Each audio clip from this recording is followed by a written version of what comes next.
Siyanibulisa babukeli emakhaya. Sinamukela ezifundweni zethu eziqhubekayo. Mina engikhulumayo ngusabelo Nyathi. Angihambi ngedwa, ngihamba nomzalwane lapho uzothazazisa. Sanibona babukeli, mina ngingumaphosa uClayton igama. Sizobe sisonke esifundweni sanamhlanje. Siyabonga. Sizongena ke esifundweni sanamhlanje lesson 5. Ngaphambi kokuthi siqale lesi sifundo sizothi sithoba amakhanda amasithandaza. Baba sezulwini, siyabonga ngethuba osinikeze lona.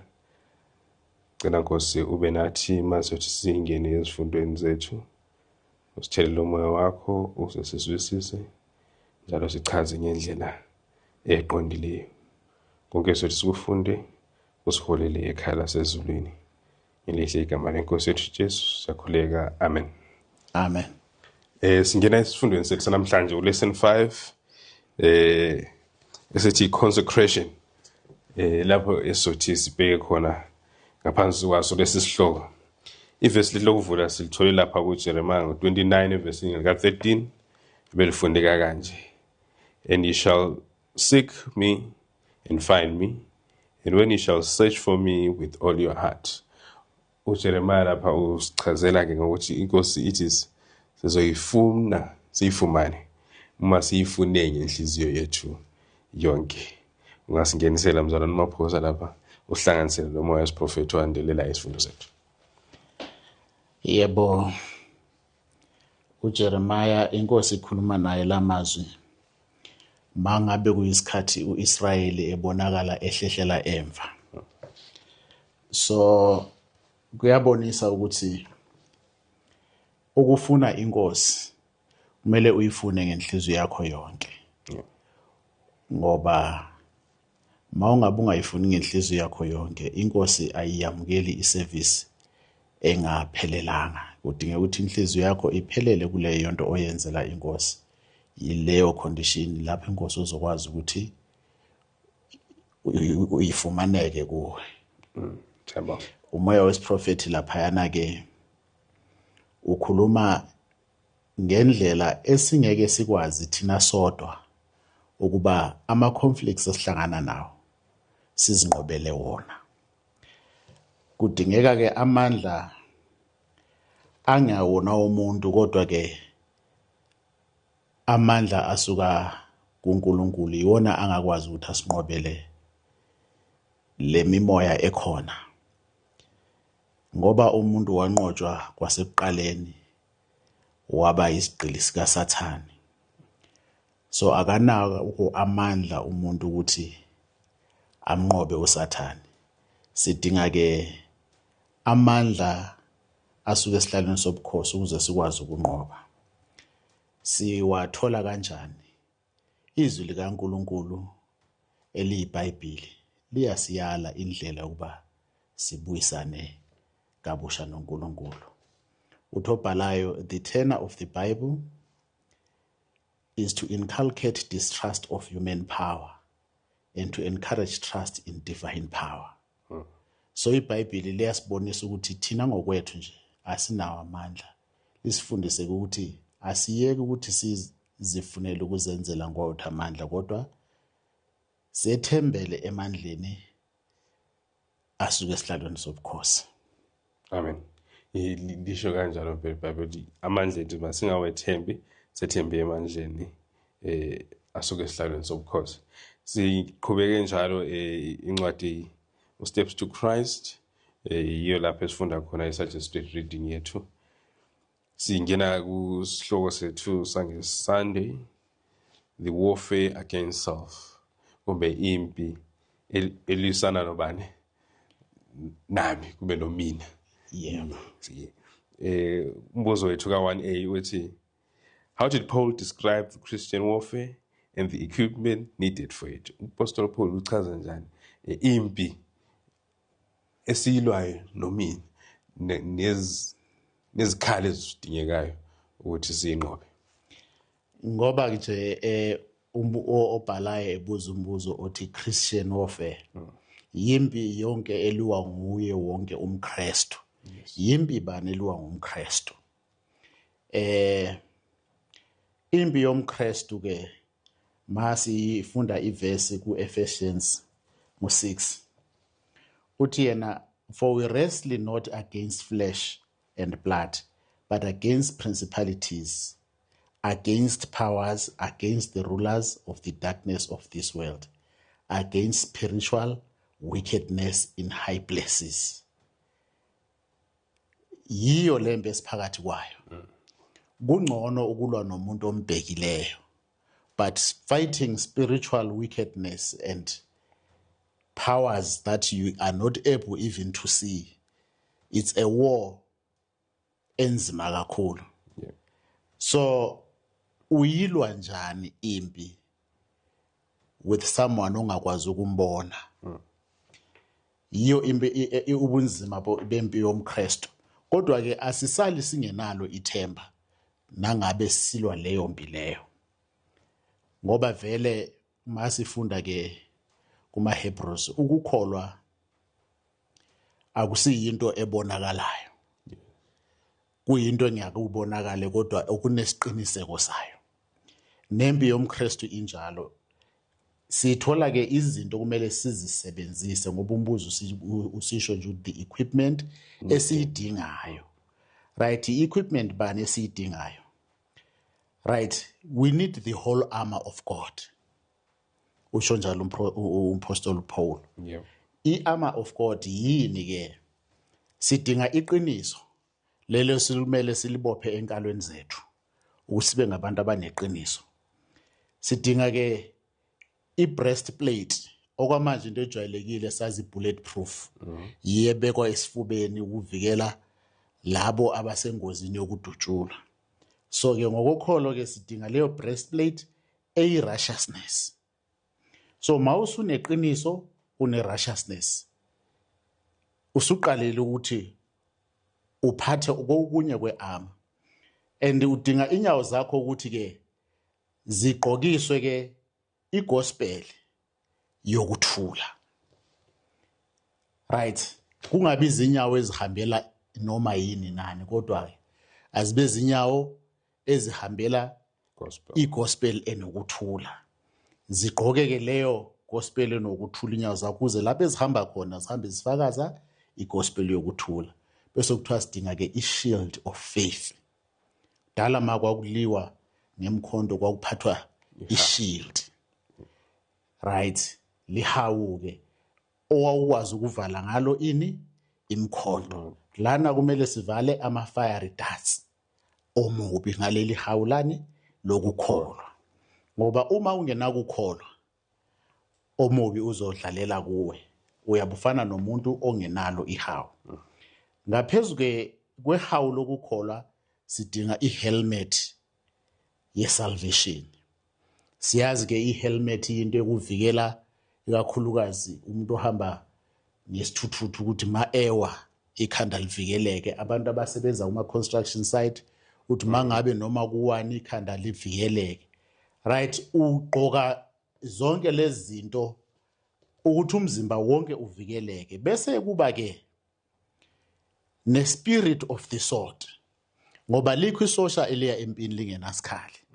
So i-sword of the spirit iyona nkemba yakho leyo ezokwazi ukuthi ulwe ngayo usilwa nani nesitha, ngoba isitha sizothi masifika kuwe. I-sword of the spirit uthiwe is the word of God. Mawusathane efika kuwe uzathi it is written. Yilokho sikudingayo ke ukuthi siphathe i-armor yonke ngokuphelela laphayana.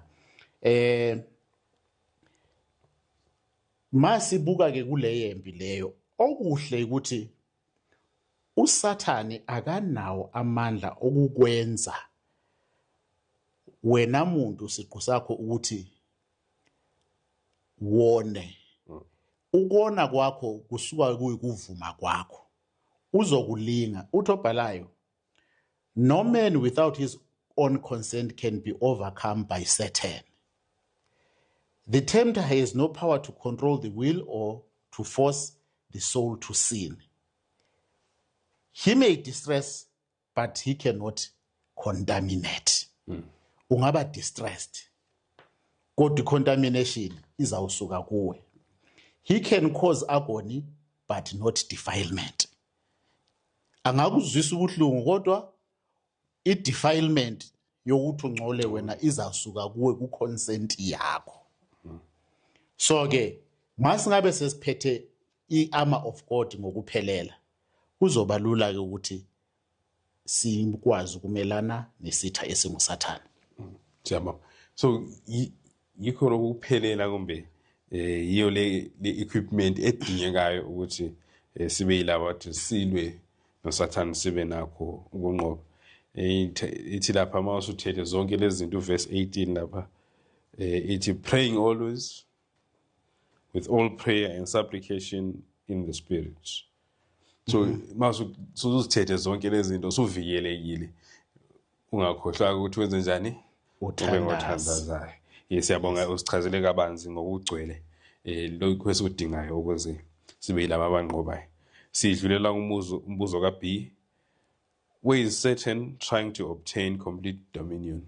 Ngoba usuvikelekile usuphethe nalezi khali ezifunekayo, kodwa kusekhona indawo la usathane afuna khona ukuthi abuse khona kuwe kuphi. All right. Ngoba isahluko sikhulume ngokulwa nobumina. Ubumina yinto engaphakathi. Lezi zinto ebesizigqoka silwa nesitha esingaphandle. So ngifuna sinanzelele ukuthi usathane uza ngendlela ehlakaniphile kakhulu. Umbuzo uthi ke usathane yini ayidingayo ukuthi angibe ngokunqobayo? Ngoba sewune breastplate, sewune sword, sewuna yonke into, ma eza from ngaphandle akabi ne chance. So kumele aze from within. So udinga inhliziyo yakho. It keep thy heart with all diligence, for out of it are the issues of life. Enhlizweni kula usathana adinga khona ukuthi akucorrupt. Bese ungamnika inhliziyo yakho, useza ukucontrola ngayo yonke indlela athanda ngakhona. So abesitobhalayo, as a man thinketh in his heart, so is he. Lokho kucabanga enhlizweni yakho uba yikho lokho ke, noma uyikho lokho ke. So ke asingazethembi ke thina ngoba inhliziyo yethu imoshakele. Lithi iBhayibheli inhliziyo ikhohlakele ngokungaphezulu ngubani ongayazi na. Yes. Masingagcina ke izinhliziyo zethu zingezihlambulukileyo, usathane mayezama ukungena athole ukuthi sihlome ngayo yonke iarmor, akazi ukuba nokunqoba. Impumelelo yakhe ayizukuba khona. Loyo ke ozozama ukuzethemba yena, ngoba usathane uza kutshela ukuthi wena zethembe, yibo ubumina lobo kumele silwisane lapho. So inhliziyo yakho iza kutshela ukuthi ngizakwazi ukukwenza lokho. Ngusathane ohlebela inhliziyo yakho ukuthi zimele wena. Kodwa la nobhalayo usibonisa ukuthi we cannot as abantu sikwazi ukulwa with the principalities of darkness na yonke lento. So ke kumele senze njani? Kumele seyamele kuKristu ngokuphelela, sinqobe ubumina, sisuse ubumina, sithi akube nguKristu kungabi yimi ophila kimi.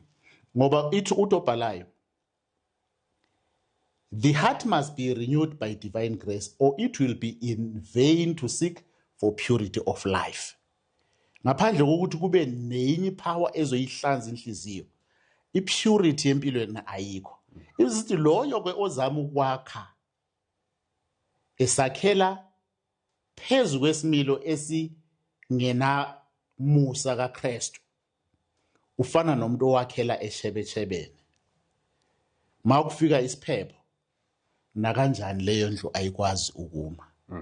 Ubumina bunjalo ke buza kutshela ukuthi ngizokwazi ukwenza kodwa ungeke uzokwazi. Njalo so siyaboniswa ukuthi kumele sithembele kangakanani uYesu Kristu ukuthi siqhubeke sibe ilabo abanqobayo kule mpi yobomini. Sizodlulela ke kusihloko sethu sangemandi number 2 to the divine invitation.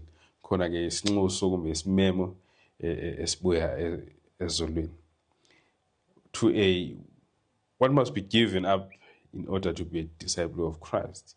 Yini okumele siyishiye ukuze sibe labo abangabalandeli bakaKristu? Ukuze umuntu abe ngumlandeli kaKristu, uKristu uthi kuLuka 14 verse 33, whosoever he be of you that forsaketh not all that he has, he cannot be my disciple. So ithi ubani nobani ongeke ashiye konke anako noma ikhona angeke akwazi ukuba Umlandeli kaKristu. umlandeli wami.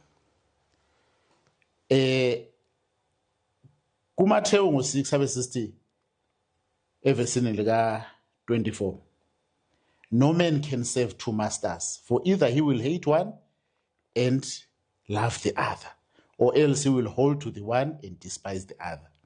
You cannot serve God and mammon. Right? Umuntu vele usesimene esiwile, ungaphansi kwedominion kaSathane. So ukuze ukwazi ukuthi ulandele uKristu, kufuneka ushiye konke okombuso kaSathane. Ngoba ngeke uthi ungaphansi kombuso kaSathane uphinde useve inkosi. Kufuneka ukhethe ube nenkosi eyodwa. Ngaphandle kokuthi ukhethe inkosi eyodwa uzohluleka. Obhalayo lana uthi yena abantu abaningi bayafisa ukuthi bangaba ngabantu abazinikela kuNkulunkulu, kodwa kunezinto ezibabambayo. Okokuqala uthando lwemali, the love of money, the desire for wealth is the golden chain that binds them to Satan. Ngoba ucweba lomhlaba bungobukaSathane. Mawuthiwa it's a golden chain. I-gold into eyibucwebe kangaka esiyidingayo, so noma seyikubophele kugqilazekeni awusayiboni ngoba ubona igolide.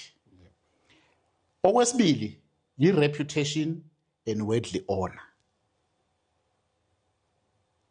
Izinto abantu abazithanda kakhulu. uKristu uthi shiya konke. Okwesithathu kuthiwa is the life of selfish ease and freedom from responsibility.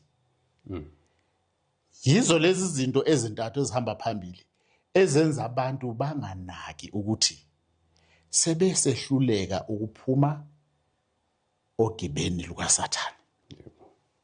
Babopheleleke noma bengabe befisa ukuyilandela inkosi, kuba nzima ukuthi lezi zinto baziyeke. Ekugcineni, we are not God's children unless we are such entirely.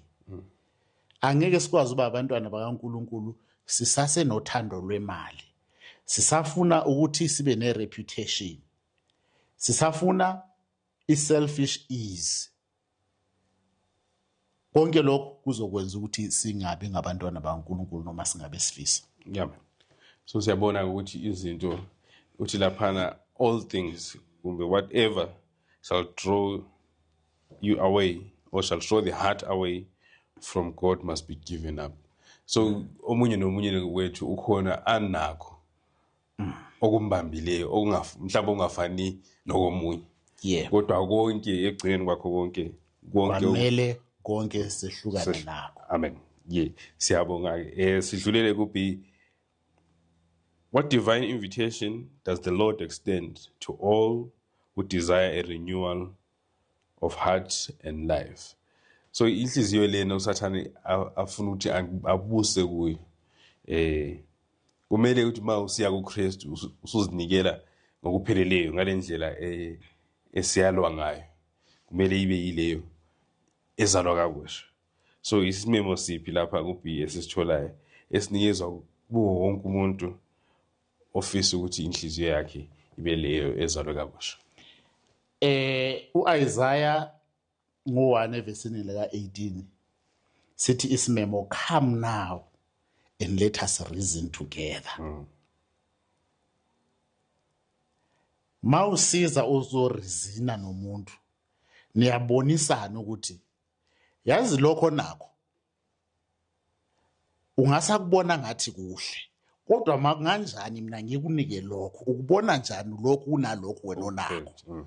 So the Lord is reasoning with us ukuthi no, lolu thando lwemali onayo, uthando lwe-reputation, uthando lwe-selfishness is lubonakala lu-right, luluhle kuwe, kodwa ma ngingakunikeza lokho akungcono yini kunalokho okuphethe na. So-ke abe sesibonisa futhi lezi zinto ekurizineni kwakhe asithi noma zingazibomvu izono zethu uzozigeza zibe mhlophe. Yiloyo invitation ethi come let us reason together. And ke kuJeremiah ngo-29 uthi ye shall seek me and find me, ile verse esiqale ngalo. When you shall search me with all your heart. Ngoba noma singazifuna lezi zinto lezi kukhona lapho ungabi nokwaneliseka khona. So ekugcineni kwakho konke singanazo lezi zinto, kodwa sizosala ikhona into esiyilangazelelayo. So the Lord wants to fulfill, ikhiphe zonke lezi zinto esicabanga ukuthi yizo esizidinga ezingafulfilla zigcine zingafulfillanga, isinikeze the real thing ezofulfill. So ma ithi invitation yiza ngifune uzamfumana. Siyabonga. Isho kanjalo, so sibona lapho ukuthi kukhona ukusebenzisana phakathi komuntu noNkulunkulu. Sibona lapha ethi wozani sikhulumisane lapha eyogcina uJames ethi zinikeleni kuNkulunkulu, submit yourselves therefore unto God. So awuphoqwanga, awudonswanga, awutshelwanga nokuthi yenza kanje. Kukhona indima nawo idlalayo, kukhona ukukhulumisana ukuze nawe ubone ukuthi lento ile ngiyikhetha ngoba ngiyifuna. Ngizikhulumile ngayo, ngayibona ukuthi lento iyilento engifanele. Sitholeni kuMoya Prophet.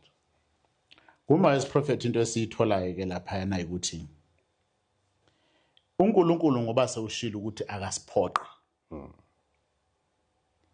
Njengalokhu uSathane ekwenza ebantwini abaningi enze uNkulunkulu angathi ke uyaphoqa ukuthi he blind submission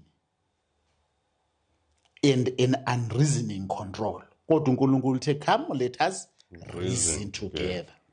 Right?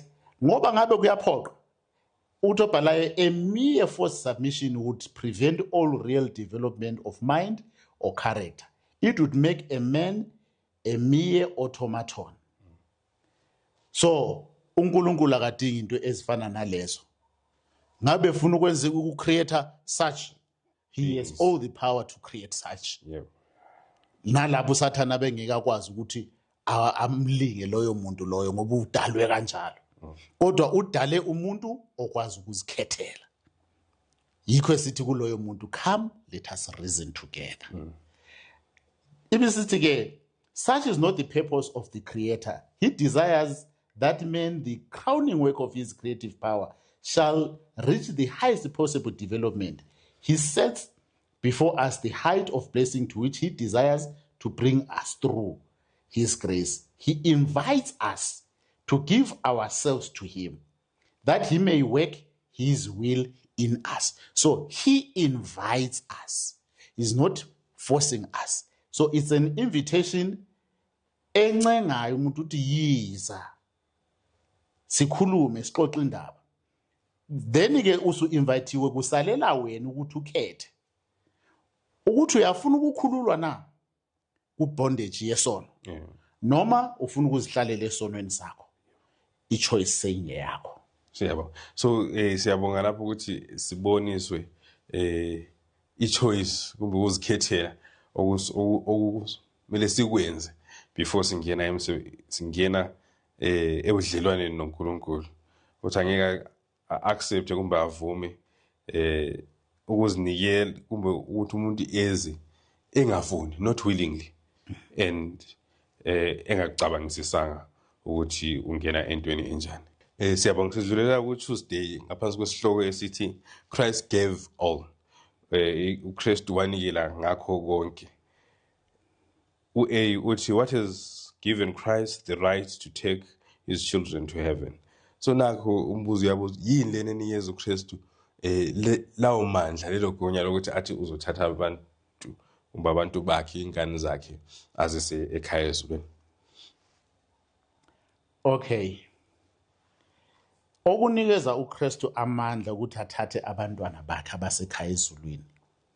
uKolose 1 evesini la 14 ithi, in whom we have redemption through his blood, even the forgiveness of sins. Ngoba umuntu uthe maye engakaweli esonweni ubevele engokaKristu, walingwa nguSathane waba ngaphansi kwedominion kaSathane. So lo mhlaba waba kudominion kaSathane. So uKristu maye sebahlenga abantu laba ngegazi lakhe, usesiba nelungelo lokuthi abathathe babe ngabakhe ngoba usebahlengile. Yebo. Masifunda kuHebrews laphana ithi, wherefore he is able also to save them to the utmost that come unto God by him, seeing he ever liveth to make intercession for them. uPaul mayebhala laphana kuHebrews uqathanisa umpristi obekhona emhlabeni obehlala njalo esiye ethempelini siyahlanza. Loyo mpristi aqede ahlale isikhathi afe. Lo muntu aphinde one futhi abuyele komunye umpristi. So ke uKristu yena akasabi ngumpristi okuthiwa uzobekelwa isikhathi. Sesiba ngumpristi ohlele khona. Ubahlenga labantu ngegazi lakhe. Whereas umpristi oqala bancengela ngegazi lezilwane lamawulu ngayo yonke leyo nto. Kodwa uKristu usephila ngunaphakade, ubahlanza ezonweni ngokupheleleyo. So ke sebesiba ngabantu bakhe ngokupheleleyo. Okay. Yeah. Siyabonga. So yona leyo ndaba yokuhlengwa ngegazi likabani? LikaKristu. Kumoya wesiprofeti lapho singabe sitholeni. Ngakho lapho engabe sichazela khona ngalelo lokugunya elenza ukuthi uKristu akwazi ukuthatha ingane zakhe. Okay. Masifunda kumoya wesiprofeti, ake sithathe uKristu ephila emhlabeni ma ezosinqobela uSathane. Waphila impilo yokuthi weyemele kuyise. Waba ngumuntu oyenza konke to the dot, akula lapha ahluleke khona. Ibisisithi ke yona ma esebhala obhalayo lana uthi, by faith he rested in him whom it had ever been his joy to obey.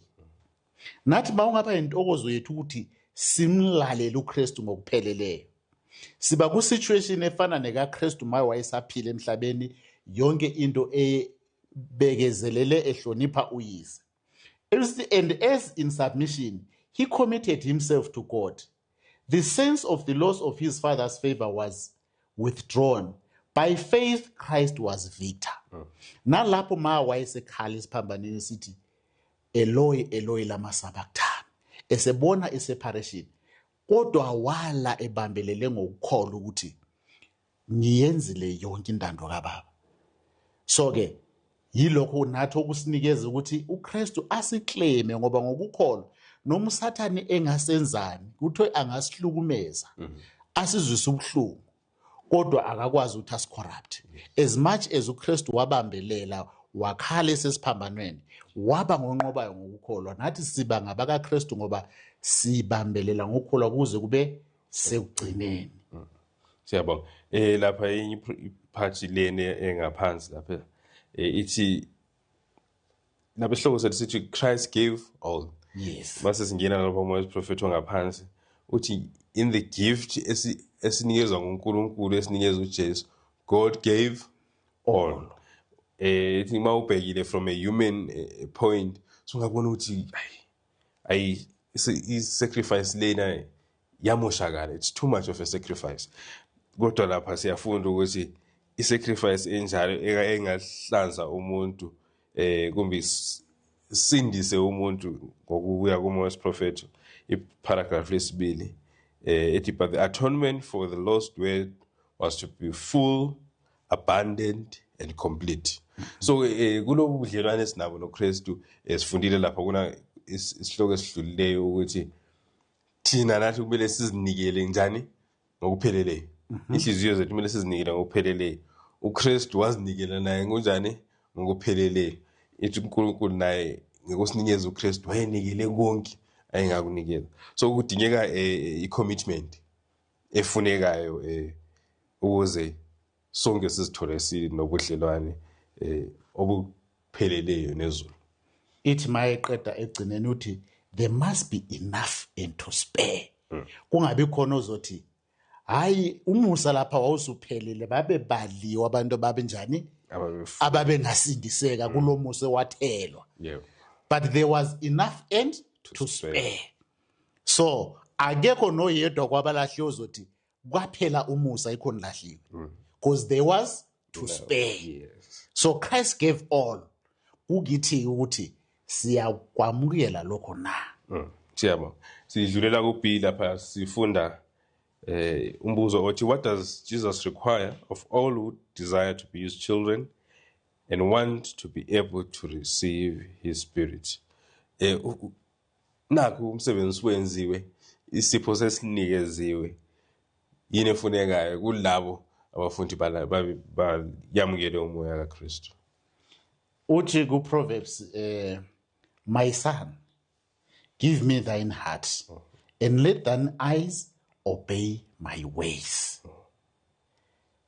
Ngipha inhliziyo yakho ndodana yami, namehlo akho agcine ini izindlela zami. Why the heart? For out of the heart are issues of life. Ngoba sifundile ngekuqala. So uKristu ke into ayidingayo kubo bonke labo afuna ukuthi babe ngabalandeli bakhe ukuthi bamuphe inhliziyo zabo. Right. Umbuzo uyikuthi what do we give up when we give all? Ngoba ngaphezulu uthi Christ gave all. So in return we are to give all. Asiniki half ngoba naye kanikanga half. Nathi sinika ukupheleleyo. Nathi sinika ngokupheleleyo. Ithi yona a sin polluted heart. Simnika yonke inhliziyo yethu engcolile. For Jesus to purify, to cleanse by his own blood and to save by his matchless love. And yet men think it hard to give up all. Sinika the very thing eye controller ini impilo zethu. Sinikele kuKristu ingcolile injalo. Simnike yonke. Kristu thatha na inhliziyo yami, impilo yami yonke. Naye kuKristu uzowathi ayithathe inhliziyo ayihlanzisise ngegazi lakhe. Abe sesi ihlenga ke ngothando lwakhe lolo lungena kubalwa. Then ke kodwa umuntu usala enalo ukuthi why should I give up all? Yet when Christ gave all. Yikho ugcineni kuzoba nzima ukuthi umuntu asindiseke ngoba uhluleke ukunikeza konke. But masinganikeza konke, then Christ takes over. Sesihlengiwe kanjalo. Siyabona. So sibona isipho esingaka esanikezwayo ngoKristu, giving it all, esinikeza konke. Nathi ngendlela efana naye sibona sidinga ukuthi sinikeze njani, sinikeze konke. Lokho kuzokwenza ukuthi sifinyelele kulelo zinga uKristu afuna sifinyelele kulona. Sidlulela phambili kuWednesday ithi a complete surrender. So izinto zonke lana esisifundayo kulesi sifundo kumele sizenze ngokwenza njani ngokuphelele. Zonke izinto kumele zipheleliswe. Mawuyinikeza inhliziyo yakho kulokho esesikufundile, inikeze yonke ngoba nawe unikezwe konke. Sesithola lapha a complete surrender, uzinikela unjani okuphelele. Sifunda umbuzo kaA othi what was the earnest desire of Paul for the believers?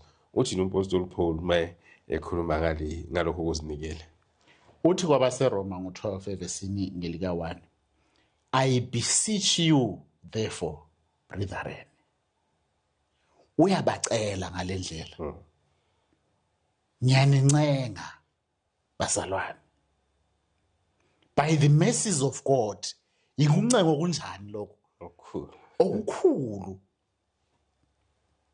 That ye present your bodies a living sacrifice, holy, acceptable unto God, which is your reasonable service.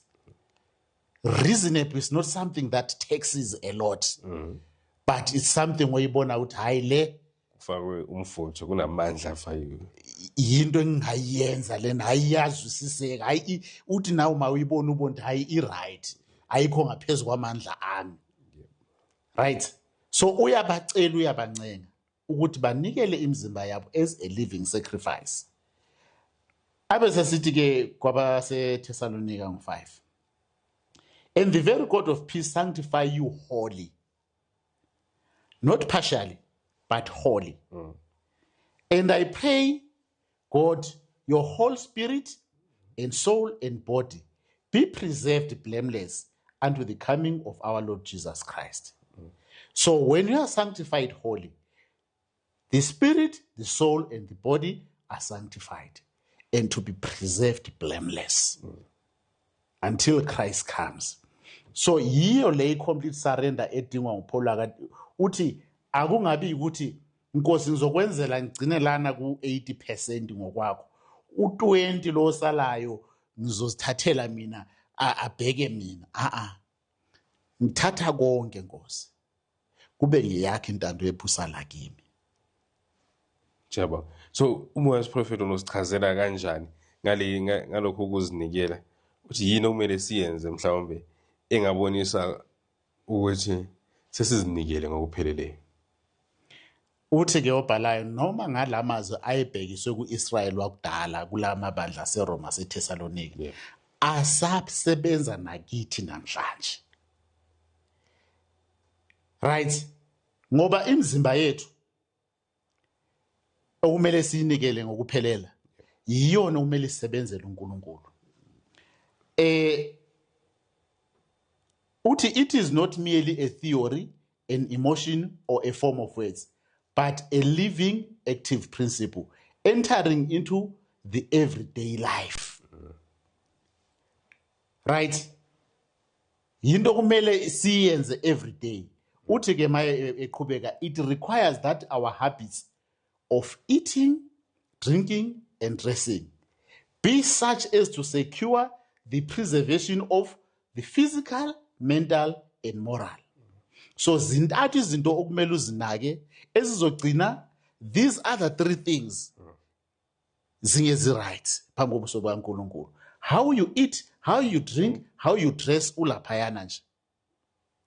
Kuzokwenza ukuthi your physical power, your mental power and your moral power or health zigcineke zilezo ezisingakwazi ukuthi sizipresente kuNkosi enkosini yethu.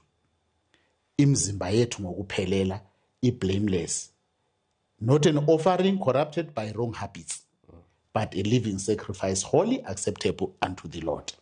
So siyakubona lapho ukuthi angeke sithi thina ngizodla ngale ndlela engithanda ngakhona, ngiphuze ngale ndlela engithanda ngakhona, ngigqoke ngale ndlela engithanda ngakhona, ngoba uNkulunkulu ufuna inhliziyo le sifunde ngayo ngaphambili ukuthi hayi mnikeze inhliziyo konke kunjani ku-right kuphelele. Akupheleli lapho ke siyabona ukuthi kuya ngempela ngendlela esiphila ngayo every day. Mayeqhubeka uthi yena ke we are to give ourselves to the service of God and we should seek to make the offering as nearly perfect as possible. God will not be pleased with anything less than the best we can offer. So we are to do our 100%. La isehlulekele khona inkosi yazi ukuthi 100% wethu uphelele kuphi. Lokho songaphezulu kwamandla ethu, the Lord will take over. It is those who love him with all the heart will desire to give him the best service of the life, and they will be constantly seeking to bring every power of their being into harmony with the laws that will promote their ability to do his will.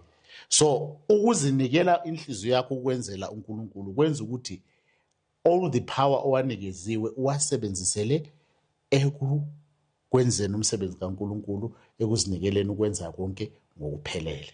Right. Siyabonga. So the best that we can watch, that we can offer asihambi sithi sophelela la, kumele sinikeze ngakho konke ngendlela yonke singanikeza ngakhona ukuze our sacrifice ibe yileyo eyamukelwayo. Siyadlulela kumbuzo wethu wesibili uB, uthi when the multitude heard the discourse of Peter on the day of Pentecost, what was the burden on their hearts? Usebashumayezile lapha uPeter.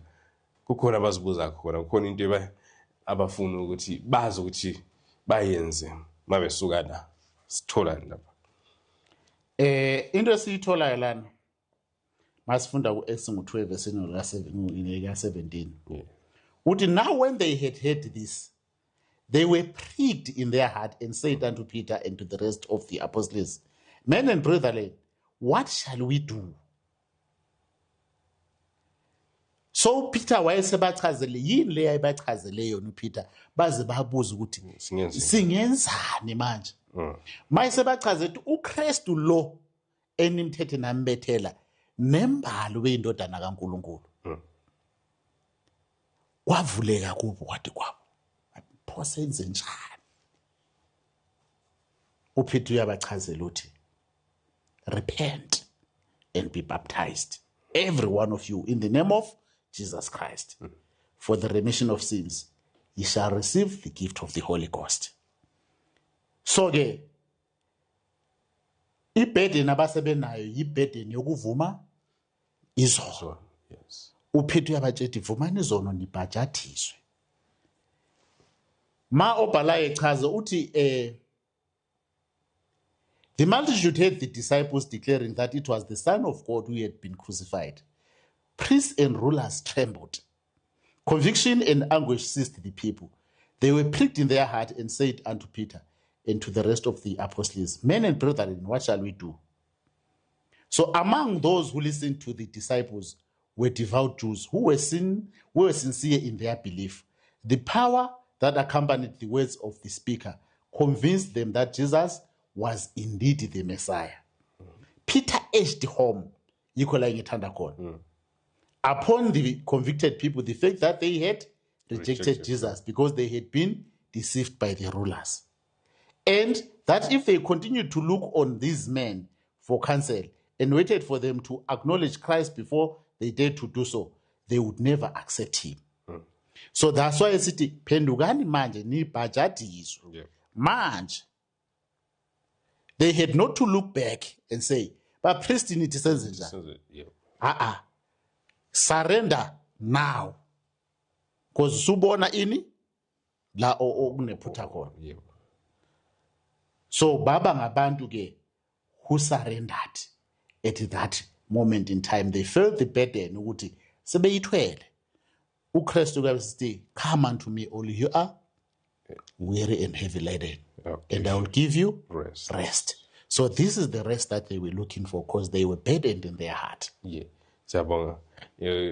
Sizathi sidlulele phambili kusihloko sesokugcina uThursday esithi maintaining surrender. So siyakubona suzinikele. But uhlala kanjani ungozinikele? Awuzinikeli kanye ukuthi bekuphelela lapha. So kumele uhlale ungozinikeleyo. Singakwenza kanjani ukuthi sihlale singabazinikeleyo? Umbuzo ka A uthi, what brings the conviction that we may be fully consecrated to the Lord and able to bear the image of Christ? So emhlabeni abantu bathi angiyeke akwenzeki singabantu benyama thina. Angeke sikwazi ukuthi sibe fully consecrated to the Lord, sifane naye ngoba esisho uKristu ukuthi kumele libe nje. Yini esinikeza la ukuthi no, ithemba lokuthi siyakwazi ukuthi sihlale silabo abazinikeleyo enkosini. uPaul mayebhala laphana kwabaseFilipi ngo-2 uverse ngo-12 no-13. Uthi, wherefore, my beloved, as ye have always obeyed, not as in my presence only, but now much more in my absence. Njengalokhu bathandwa, nihleli ni ngabalandelayo nihloniphile nihlonipha ngithi imiyalo. Hayi ngokuba ningibona ngikhona kodwa senikwenza kakhulu even nginjani ngingekho. So uPaul uletha this image or this fact yokuthi labantu abahloniphi kuphela mangikhona kodwa bakwenza kakhulu manginjani ngingekho. So maintaining surrender. So they maintained ukuhlonipha uPaul enjani engekho, because they realized ukuthi kumele bahlale bengabanjani bengabahloniphayo. Uthi ke mayisabayala uthi work out your own salvation with fear and trembling. Ngangade ngingayizwisisi kahle le verse. Why should I fear and tremble in working out the salvation? Wherefore God that didn't give us the spirit of fear. But the Bible says, work out your own salvation with fear and trembling. So how do I harmonize the two? For it is God which worketh in you both to will and to do of his good pleasure. So what are we afraid of?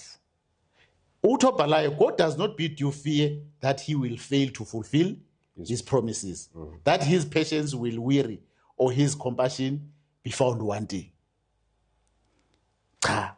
Fear lest your will shall not be held in subjection to Christ's will. So ufuna kwakho yesabela ukuthi kungagcina kuphuma kuphi entandweni kaKristu. Yiyo leyo fear leyo ezokugcina ukuthi as long uzokwesabela ukuthi ngagcina lana ngilahleka, izokugcina uhlale in check ukuthi zonke izinto uzenze ngendlela eright. Lest your hereditary and cultivated traits of character shall control your life. Le mikhuba yakho owayithathe kubomkhulu idlulela generational ingagcina isicontrola impilo yakho. That's what you should be afraid of.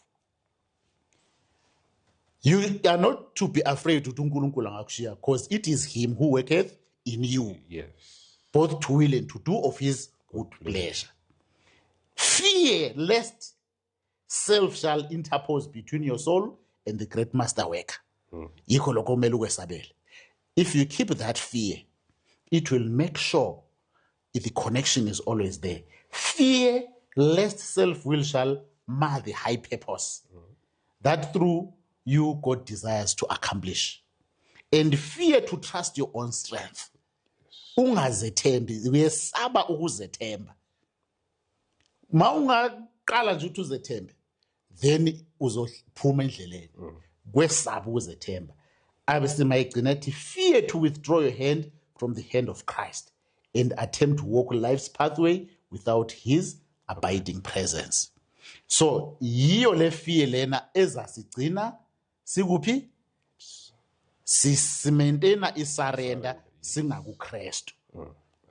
Yiyo lezo sisiza.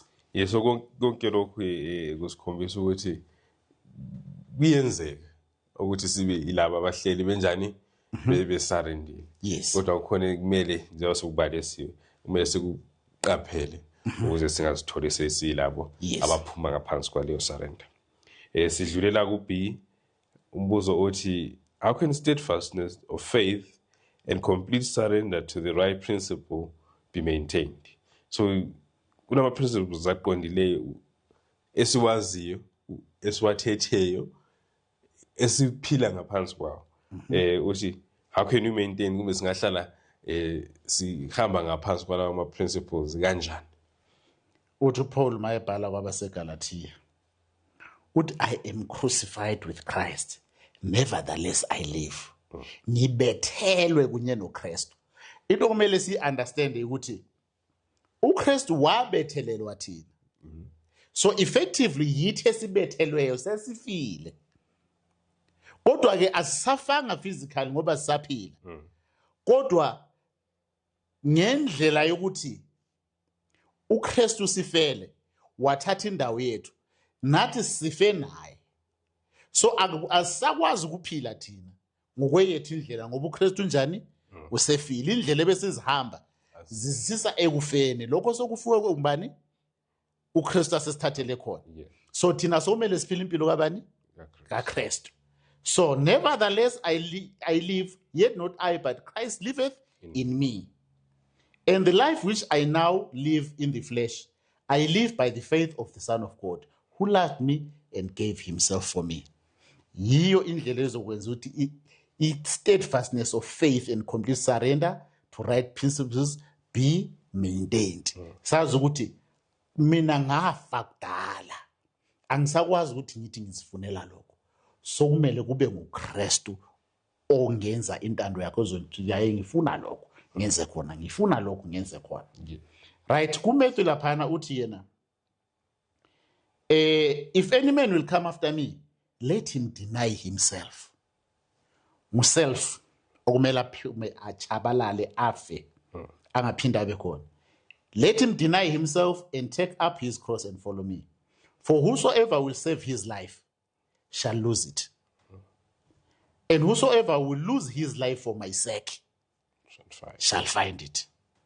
You don't lose your life for your own sake and expect to find it. But lose your life for Christ's sake, then you shall find it.